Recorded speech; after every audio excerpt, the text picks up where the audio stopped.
Ladies and gentlemen, welcome back to my channel. Let me ask you something that might hit a little close to the heart. Have you ever found yourself completely confused by a woman's behavior? One day, everything feels intimate, easy, full of laughter, and the next, it's like you're suddenly on trial for a crime you didn't even know you committed. She's questioning your words, your silence, your timing, your tone. It's subtle, sometimes playful, but other times, it feels like she's testing you, and you don't even know the rules of the exam. You wonder, why does she do this? Is she trying to push me away? Is she insecure? Or am I failing to be the man she needs? But what if I told you that her tests are not signs of rejection? That, in fact, they're an invitation, not to chase, not to please, not to fix, but to rise. A woman tests not because she wants to break you down, but because she's looking for the man who can stand solid without needing her validation. She's searching for the anchor in your storm. And when you meet her test with calm, grounded strength, when you meet it like a Stoic, you don't just pass, you captivate her on a deeper level. This is not a game, it's a dance. And today I'll show you how to stop reacting and start leading with quiet strength. There's a moment many men experience, especially those in their 30s and beyond. You've built a life, you've learned to navigate the world with a certain confidence. Maybe you've had relationships before, maybe even a few heartbreaks. But now here you are, more mature, more grounded, and yet the one thing that still throws you off balance. A woman's tests, it could be something small. She asks, why didn't you text me back last night? Or maybe she criticizes a joke you made in front of her friends. Maybe she gets distant, and when you ask what's wrong, she says, nothing. While her eyes say everything. You try to be kind, you try to be understanding, but inside you're thinking, why is this happening? Why does it feel like I'm being constantly evaluated? What most men don't realize is that these tests aren't about right or wrong. They're not even about winning or losing. They're invitations, veiled emotional invitations to show up fully as a man. Not with aggression, not with arrogance, but with emotional presence, with calm, with clarity. A woman doesn't test you to hurt you. She tests you to feel you. To see if you are anchored when the emotional waters get rough. To see if you're still you when she changes the music of the moment. And most of all, to see if you're capable of dancing without losing your step. Because women don't fall in love with logic, they fall in love with presence, with depth, with your ability to hold your ground, even when the emotional air thickens with uncertainty. Now, you might be wondering, why does this dynamic even exist? Why can't love be easy? Why can't two people just connect and stay connected? Let me offer you this: relationships, especially romantic ones, are not built on comfort. They're built on movement, on tension, on discovery, and discovery requires friction. Think of her test not as a threat, but as a moment of expansion. She's not testing your masculinity to tear it down. She's testing your emotional maturity to see if it can hold space for both of you. And here's where the Stoic approach enters the room, not as a cold, detached philosophy, but as an inner compass. Stoicism isn't about suppressing your feelings, it's about mastering them. It's about responding with intention instead of reacting out of insecurity. It's about staying rooted while the world around you sways. And in love, that's a superpower. Imagine this scenario. You're having dinner together. She says something sharp, maybe even sarcastic, that stings. Or you might feel attacked. You might get defensive. You might argue or shut down or try to fix it too quickly.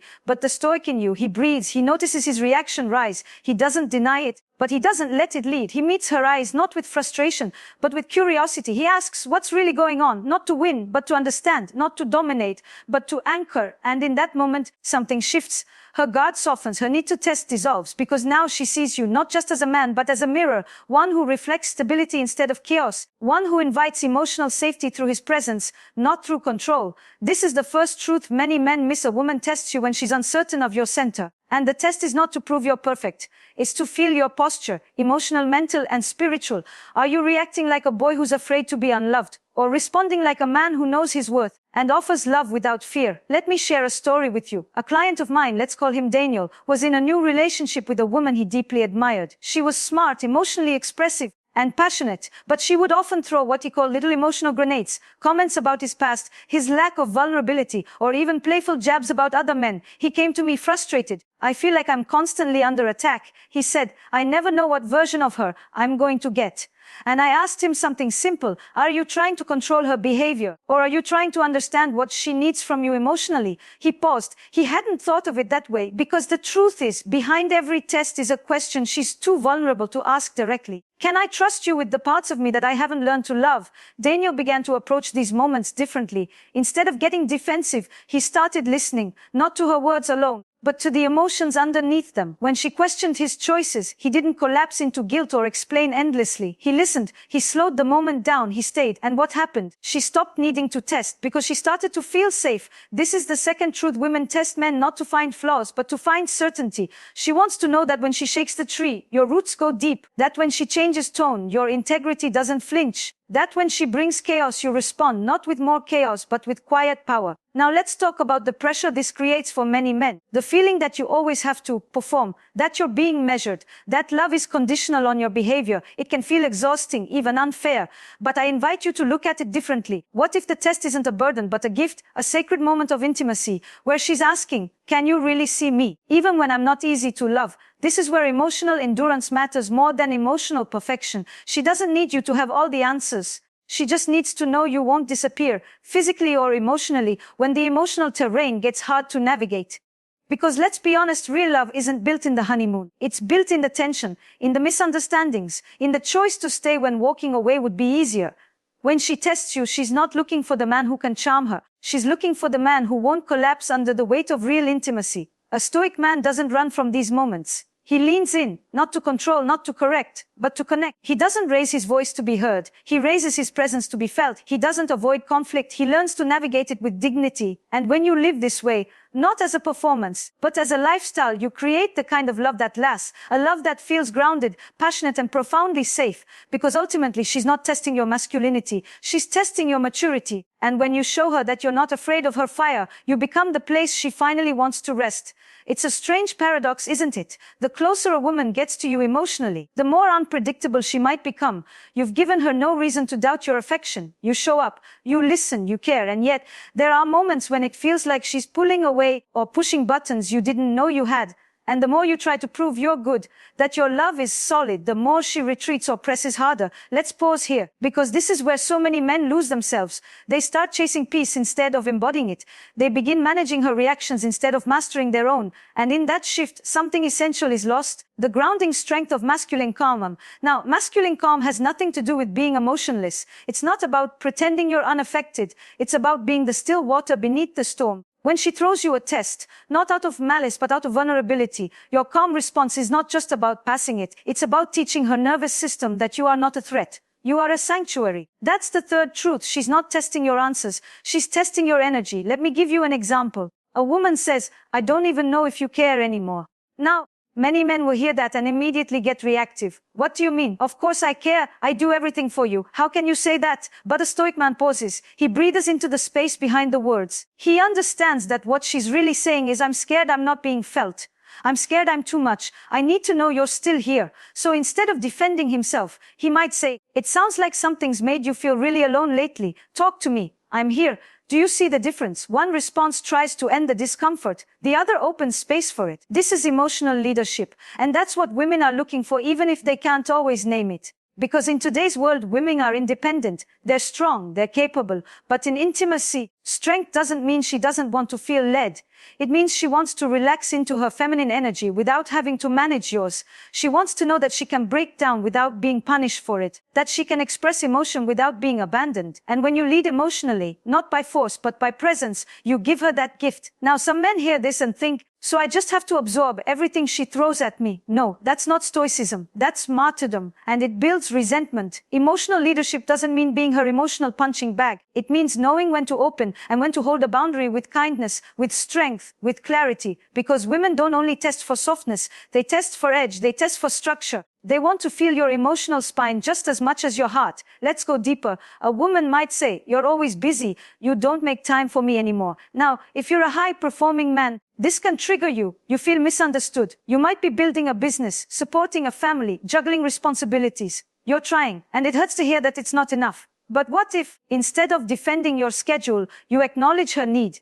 You could say, "You're right. I've been pulled in a lot of directions, and I see how that's affected us. I don't want you to feel neglected. Let's carve out real time this week, just for us." This isn't about being perfect. It's about being responsive without being reactive. And that's what separates the boy from the man, the reactive from the rooted. And here's the fourth truth. The man she trusts the most is the one she can't control. That's not a power game. It's a trust game. She needs to feel that your emotional state is not dictated by her moods, that your sense of identity doesn't shrink or swell based on her approval, that you can love her deeply without needing her to regulate your inner world. Because here's the thing, the moment you need her to behave a certain way for you to stay calm, you've given your power away. You've become dependent on her emotional stability instead of your own. And that's the moment she starts losing respect, even if she still loves you. Respect and love are not the same. A woman can love a man she doesn't trust, but she cannot relax with him. She cannot surrender into the relationship. And eventually she will either fight to regain polarity or withdraw. So what does Stoic strength look like in practice? It looks like being the same man on Monday as you are on Friday. It looks like knowing your purpose and not abandoning it to appease her fear. It looks like holding space when she cries without trying to fix her too quickly. It looks like setting a boundary when she crosses a line, gently but firmly. It looks like knowing when to say, no, I'm not okay with that, without guilt or shame. Because the Stoic man is not passive, he's powerful. But his power comes from alignment, not dominance. He knows who he is. He knows what he values. And he leads from that place. And when a woman feels that, truly feels that, she begins to trust in a new way. Her nervous system starts to relax. Her tests begin to fade. Not because she stopped feeling, but because she knows you're not going anywhere when emotions rise. This creates a new kind of intimacy. One built not on perfection, but on presence. Not on avoiding conflict, but on navigating it with grace.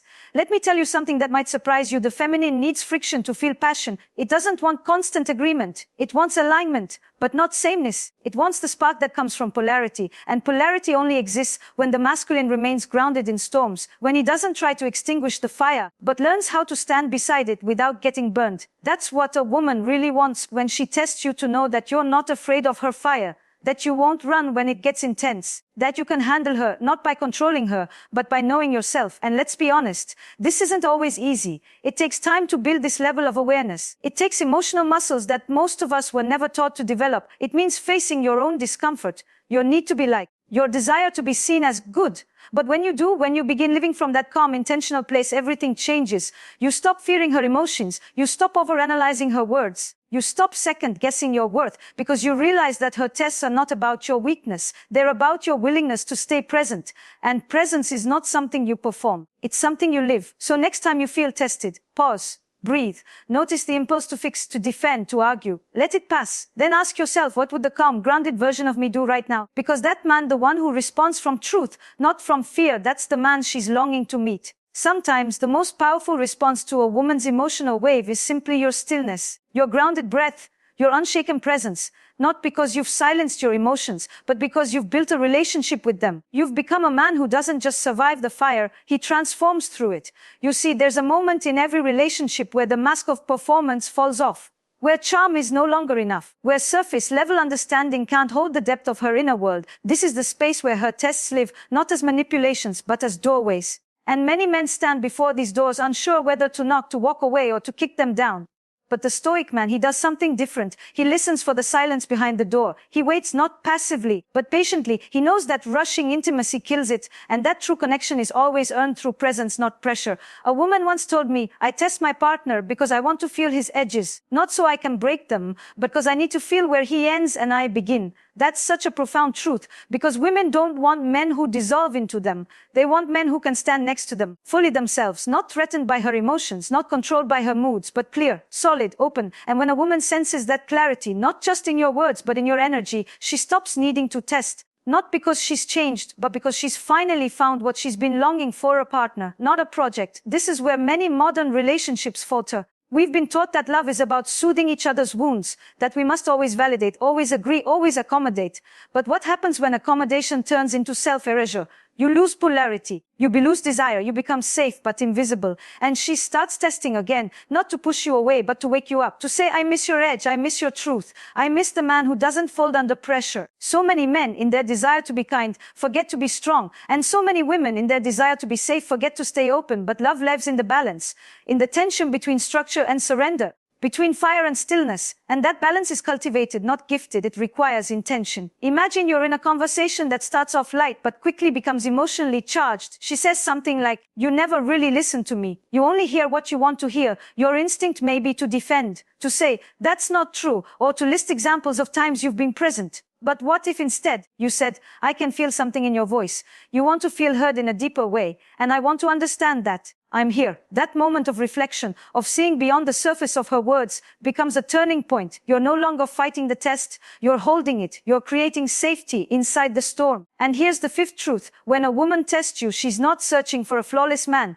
She's searching for a man who is real. Real enough to sit with discomfort. Real enough to say, I don't know, without shame. Real enough to stay calm when everything in the room feels emotionally loud. Because let me remind you, presence doesn't mean perfection. It means honesty. It means self-regulation. It means knowing your triggers and choosing to respond instead of react. This is how the Stoic man moves, with intentionality, with self-respect, with love that isn't afraid to draw lines or hold the moment with steady hands. Women admire this not because it looks powerful, but because it feels safe. And when a woman feels safe, everything about her softens. Her guard, her tests, her need to measure you, because she knows that she can trust you not just with her body, but with her emotional complexity. That's the gift you offer when you choose to live this way. But let me also speak to the man who feels tired, who feels like no matter what he does, it's never enough, who feels like he's stuck in an emotional loop of trying to please someone who's never satisfied. That exhaustion is real, and it often comes from trying to solve emotional complexity like a math problem. But emotions are not puzzles to fix. They're invitations to feel, to witness, to hold space for. Sometimes the woman testing you isn't doing it from empowerment.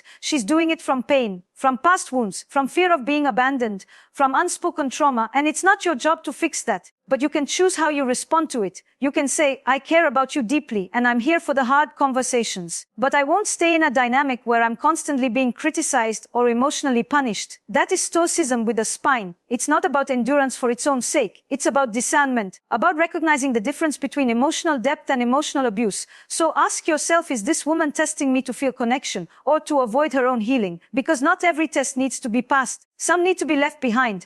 And that's a different kind of wisdom, the wisdom to walk away with love rather than staying out of guilt or fear. When you lead with this level of clarity, everything changes. You attract women who want to meet you in the middle, who want to grow with you, who want to explore love not as a battlefield, but as a sacred space for truth. You stop trying to prove your worth and start embodying it. And women feel that. They feel the shift in your energy, the quiet confidence, the lack of neediness, the full-bodied presence of a man who is no longer playing a role, but living his truth. And suddenly, her tests don't feel like landmines. They feel like conversations, opportunities, gateways to deeper intimacy, because now you're not reacting, you're responding. And that is what makes all the difference. Have you ever held someone in your arms who was trembling, not from cold, but from the fear of being seen, the kind of fear that doesn't shout, but hides behind sarcasm, behind criticism, behind the need to test you, just to be sure she's not loving a ghost? Because sometimes what looks like a test is really a plea in disguise. Will you stay when I'm not beautiful? Will you hold me when I'm not easy? Will you love the part of me I haven't learned to love myself? And it's in those moments that your Stoic presence becomes something greater than strategy. It becomes service. Service to the relationship. Service to intimacy. Service to something bigger than your own comfort. But let's make something clear. Stoicism is not martyrdom. It's not about putting up with dysfunction or emotional chaos in the name of being strong. No, Stoicism is the art of standing firm in truth, yours and hers, without collapsing under the weight of either. It's knowing when to lean in and when to lovingly step back. Sometimes, the most loving thing a man can do is say, I won't play this game, not because I don't care, but because I care too much to build something fragile. There is a kind of strength that doesn't announce itself. It doesn't come from raised voices or perfect answers. It comes from stillness, from grounded choices, from knowing who you are even when the person in front of you is unsure of who they are in that moment. And when you embody that, truly live from it, you offer her something far more valuable than words. You offer her safety, not the kind of safety that's afraid of conflict, but the kind that welcomes it as a doorway to deeper understanding. She doesn't want a man who never argues. She wants a man who won't abandon her in the middle of an argument, who won't shut down or emotionally disappear when things get complicated, who can stand in the fire without losing himself, because she knows if you disappear when it's hard, you'll disappear when it's real. And here's something very few people will say out loud: women test men because they need to feel that if they fall apart emotionally, they won't lose everything. They're not just testing you, they're testing the foundation, the architecture of the relationship, the unspoken rules of connection. Is this space safe for all of me, or only the convenient, easy, beautiful parts? So when you respond with grounded calm, when you don't fight her fire but you don't fear it either, you're saying, This space is for all of you, and that's when something sacred happens. She lets go. The walls come down, the tests fade, the edge softens, because you've proven, not with force, not with control, but with presence, that she can stop surviving in the relationship. She can start breathing, and you too feel the shift. You stop navigating landmines. You start having real conversations. You begin to experience love, not as a performance, but as a practice of showing up, staying soft, staying strong, and choosing clarity over comfort. Now, I want to speak to the man who is doing all of this, who is calm, clear, present, and still finds himself tested over and over again in ways that feel destructive rather than connective. There comes a time when Stoicism must be paired with discernment. Not every woman who tests you is testing to find your strength. Some are testing to drain it, because pain that hasn't been healed becomes a pattern. And if you're not careful, your Stoicism becomes a shield you hide behind rather than a light you lead with. You begin tolerating emotional volatility in the name of patience. You mistake inconsistency for passion. You confuse drama for depth. And you tell yourself, if I just stay grounded enough, she'll change. But you are not her therapist. You are not her father. You are her partner. And the partnership is not built on endurance alone. It's built on mutual responsibility. So if you find yourself constantly being tested, criticized, or emotionally manipulated, it may be time to ask a different question. Is this dynamic helping me grow, or is it slowly shrinking me? A Stoic man doesn't just hold space, he holds standards. He doesn't just absorb, he reflects. He doesn't just stay, he chooses when to stay and when to lovingly walk away. Because true strength isn't about how much you can take, it's about how clearly you can see what's worth holding on to. You deserve a love where your presence is not just tolerated, it's treasured. Where your calm isn't mistaken for coldness. Where your emotional maturity is met, not drained. And the truth is, when you live from that place, when you embody that inner stillness and strength, you don't just attract women, you attract feminine energy that's ready to meet you, ready to build with you, ready to love with depth instead of testing for survival. You become a man who can hold space for her fire without being burned, a man who knows that silence is not weakness, it's wisdom, that not every battle is worth fighting, that sometimes the strongest move is no move at all, but when the moment calls for it, when the fire in her eyes is not trying to destroy, but trying to awaken, you rise. Not to prove yourself, but to offer something rare in this world, an unshakable heart. That is what she's testing for. And when she finds it, oh, how she relaxes, how she glows, how she softens into the trust that she has finally found something real. Because she knows deep in her bones that she can bring all of herself to the table, and you won't run, you'll remain. Not because you need her, but because you've chosen her. And that is love at its most powerful. There's a moment, after the storm, after the tension, after the test, when two people sit quietly across from each other and realize that what they've built is no longer just attraction, it's understanding, it's resilience. It's love that has been through the fire and come out gold. And if you've stayed with me this long, then perhaps you've come to see these tests not as traps, but as thresholds to a deeper, richer kind of intimacy, the kind that doesn't exist on the surface of compliments or routine, but in the quiet, difficult, often misunderstood places where two souls reach for each other through uncertainty. Because that's what love really is, not perfect words, not the absence of challenge, but the decision to meet each other again and again, especially when it's hard. And in this way, women don't test to punish, they test to connect, to be seen, to feel, to know. It's never about you jumping through hoops. It's about her finding a place where she doesn't have to hide, where she can be passionate and messy and raw and still be held. And when you, as a man, begin to meet those moments with presence instead of panic, when you begin to live from the grounded center of your being, when you stop reacting and start responding with warmth and steadiness, something changes in her. She breathes. Not because you gave her everything she asked for, but because you didn't flinch when she needed to test the foundation. Because you didn't collapse when the pressure came. Because you remained you. This is the beauty of Stoic masculinity. Not cold, not distant, but anchored, like the mountain that remains even when the weather rages, like the still lake that reflects the sky, even when it's filled with clouds, like the tree that bends but does not break. You become her home, not her cage, not her savior, but her home. And maybe now you're beginning to understand something deeper. That a woman doesn't need a man who has all the answers. She needs a man who's not afraid of the questions. She needs a man who doesn't fix her feelings, but feels safe enough to sit beside them. Who doesn't avoid tension, but knows how to navigate it with heart and clarity. Who doesn't fear her fire, but honors it. You see, love isn't about removing the storms. It's about dancing in them. It's about learning each other's rhythm, learning when to lead and when to follow, when to step forward and when to stand still. This dance is not always graceful. Sometimes it's clumsy, sometimes it's painful, but when both people are willing to show up over and over with open hearts and solid ground under their feet, then even the testing moments become sacred. Because she's not testing to see if you're perfect. She's testing to see if you're real. If you can hold her when she's not a goddess. If you'll still show up when she's grieving or angry or afraid. If you'll tell her the truth even when it's hard. If you'll stay rooted in who you are even when she's not sure who she is.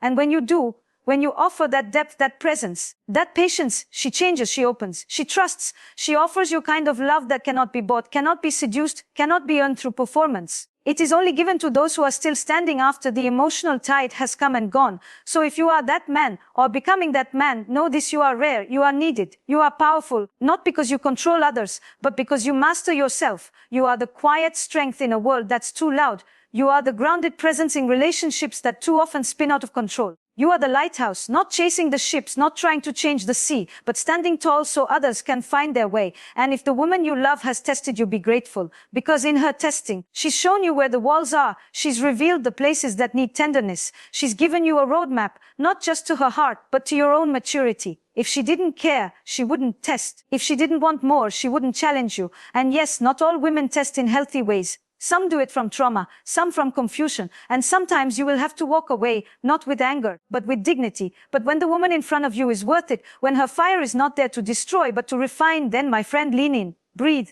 be the calm, not for her, for you. Because the man who knows himself, who leads with kindness and stillness, who stands in truth without aggression or fear, he is the man who creates love that lasts. And when a woman finds him, when she sees that the test has already been passed not through effort, but through embodiment, she stops testing. Because she's finally found the one place where she doesn't have to question everything. She can rest, and that is everything. So stay the course, grow your center, honor your truth. And remember, her test is not a threat, it's an invitation. And if you walk through that door with grace, with strength, with presence, you will find not just her, but a deeper, truer version of yourself. And that is the real reward.